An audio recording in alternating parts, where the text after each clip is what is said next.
বিশ্বব্যাংকের এক গবেষণায় দেখা গেছে বাংলাদেশে 11 বছরের একজন শিশু যে ধরনের শিক্ষা লাভ করে সেটা বিশ্বমানে মাত্র 4.5 বছরেই সম্ভব। গণশিক্ষার এক তথ্যমতে দেখা গেছে বাংলাদেশের 40% শিক্ষকই অদক্ষ এবং সৃজনশীল প্রশ্ন প্রস্তুতে অক্ষম। বাংলাদেশের এই শিক্ষা ব্যবস্থা থেকে শিক্ষা লাভ করার পর BA, MA, honours, masters, engineering বা মেডিকেল সবকিছু পাশ করার পর যখন একজন শিক্ষার্থী তার নিজের ক্যারিয়ার গড়ার সময় আসে তখন নিজেকে আবিষ্কার করে নিঃস্ব রিক্ত অবস্থায়। বর্তমানে বাংলাদেশের এডুকেশন সিস্টেমে কি কি ত্রুটির কারণে আজ এই অবস্থা?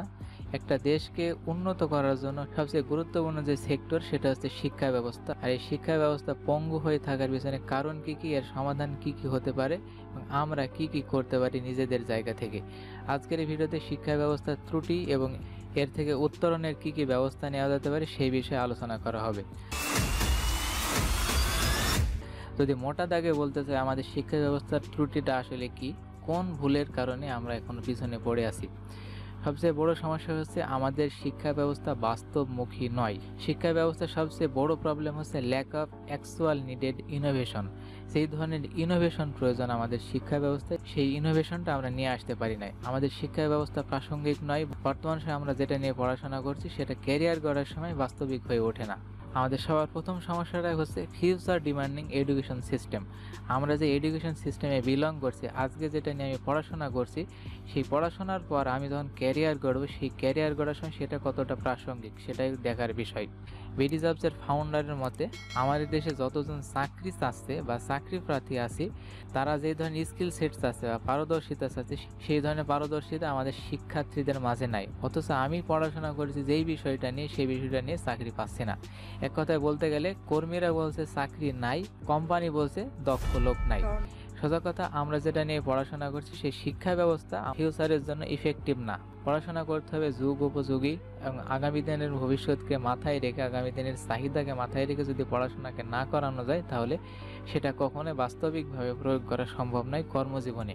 বিআইডিএস এর এক তথ্যমতে বাংলাদেশে বর্তমানে 41% হচ্ছে বেকার, যার মধ্যে স্নাতক, স্নাতকোত্তর এবং উচ্চতর ডিগ্রিধারীরা প্রতি বছরে 3.5 লাখ বের হচ্ছে এই শিক্ষা ব্যবস্থা থেকে, যার অর্ধেকই থাকছে বেকার।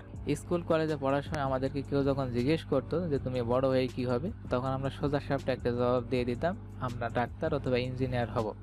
কিন্তু ফিউচারিস্টিক যে স্কিলগুলো আমাদের প্রয়োজন, cyber security, artificial intelligence expert, data analytics, graphics design, singer, actor, এই যে নিজের প্যাশনকে ফলো না করে যে আমরা শিক্ষা ব্যবস্থায় ঢালাওভাবে নিজেকে বিনিয়োগ করেছি, সেই বিনিয়োগের খেসারত ক্যারিয়ার করার সময় আমাদেরকে দিতে হয়।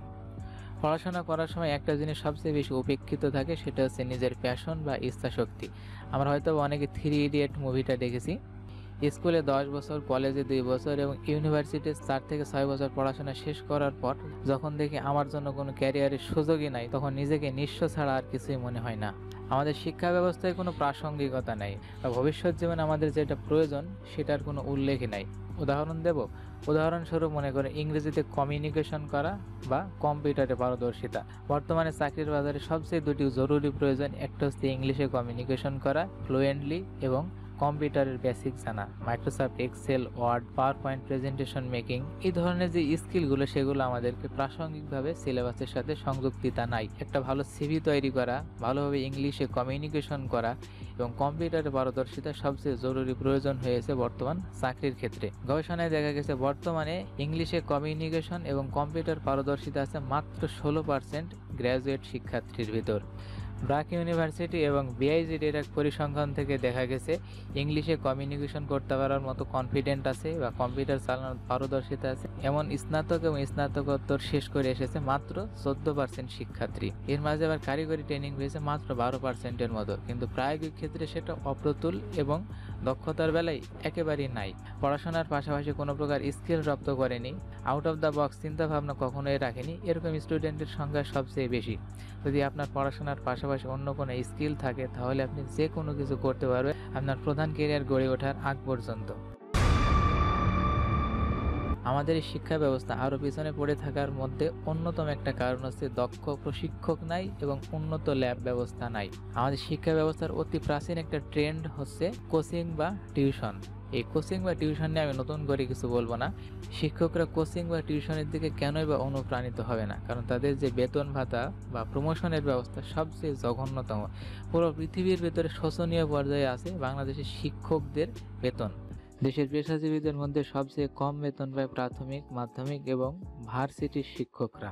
আর এই শিক্ষকতা পেশায় বেতন ভাতা কম থাকার কারণে মেধাবীরা এই পেশা ছেড়ে অন্য কোনো পেশায় শিফট হওয়ার চেষ্টা করছে। একদিকে যেমন বেতন নাই, আরেকদিকে নাই কোনো প্রমোশন। 10ম গ্রেডের একজন সহকারী শিক্ষক 14 থেকে 15 বছরেও তার চাকরি জীবনে কোনো প্রকার প্রমোশনের মুখ দেখে না। একই জায়গায় একই বেতনে চাকরি করা লাগে এবং পরিবারকে সামলাতে গিয়ে হিমশিম খেয়ে যায়। শিক্ষকরা যখন তাদের অধিকার আদায়ের জন্য রাজপথে যায়, তাদেরকে জল কামানের সম্মুখীন হতে হয়। বিভিন্ন সময় বিভিন্নভাবে কটূক্তি এবং সমালোচনার সম্মুখীন হতে হয়।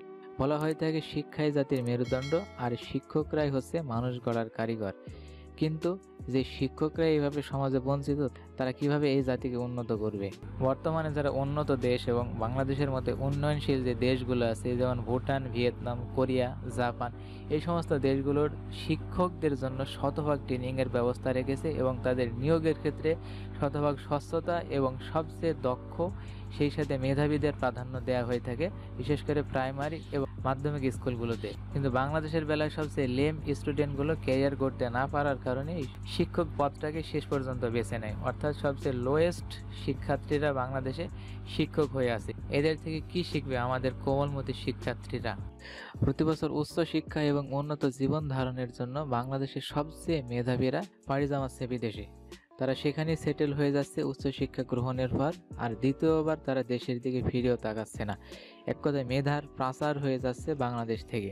যারা দেশের সবচেয়ে বড় বড় বিদ্যাপীঠ থেকে শিক্ষা গ্রহণের পর উচ্চতর শিক্ষার জন্য বাইরে যাচ্ছে, তারা যদি এই দেশে থাকতো, শিক্ষা সহ দেশের সকল খাতের উন্নতি হতো, কিন্তু সেটা করা সম্ভব হচ্ছে না। আর বিদেশে যাবেই না কেন তারা? গবেষণা এবং উচ্চশিক্ষার সূতিকাগার বলা হয়ে থাকে দেশের বিশ্ববিদ্যালয়গুলোকে, কিন্তু বাংলাদেশের ভার্সিটিগুলোতে গবেষণার তো নামমাত্র নাই, সেখানে রাজনীতিতে ভরে গেছে। একেবারে নোংরা রাজনীতির খেলায় মেতে উঠেছে সবাই। এমনকি বিশ্ববিদ্যালয়ের হলগুলোতে সিট পাওয়ার জন্য ছাত্র নেতাদের সাথে থাকতে হয় দহরম মহরম সম্পর্ক। আপনাকে থাকতে হয় যে কোনো দলে, তা না হলে কখনোই আপনি হলে সিট পাবেন না। যেখানে দেশের বিশ্ববিদ্যালয়গুলোতে নতুন নতুন উদ্ভাবন হবে, মেধাবীদের মূল্যায়িত হবে এবং সেখানে থাকবে সকল প্রকার গবেষণার কাজকর্ম। বিশ্ববিদ্যালয়গুলো মুখরিত হবে মেধাবীদের এবং নিয়মিত সেখানে উদ্ভাবন হবে। দেশের সার্বিক উন্নয়নের স্বার্থে সকল ধরনের ব্যবস্থা শিক্ষা খাতে গ্রহণ করবে, কিন্তু সেখানে তা না হয়ে বিশ্ববিদ্যালয়গুলো নোংরা রাজনীতিতে ভরে গেছে। শুধুমাত্র ছাত্রই নয়, শিক্ষকদের মাঝেও বিভিন্ন রাজনৈতিক মতাদর্শের কারণে সবকিছুই পিছিয়ে যাচ্ছে।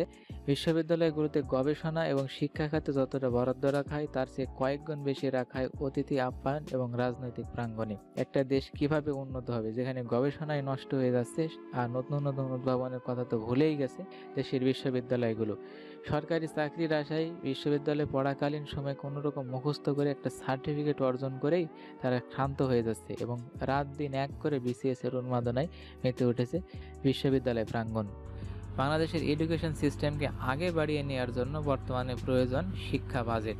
বাংলাদেশের বাজেট যেখানে 2 থেকে 3% মতো, এই বাজেট হওয়ার দরকার ছিল 8 থেকে 10%। কারণ আমরা যদি শিক্ষা ব্যবস্থায় ইনভেস্ট না করি, তাহলে হয়তোবা ভবিষ্যৎ প্রজন্ম থেকে ভালো কিছু পাবো না, এবং যে স্বল্পতা আছে, যে ঘাটতি আছে শিক্ষার ক্ষেত্রে, সেই ঘাটতি কখনোই মেটানো সম্ভব হবে না।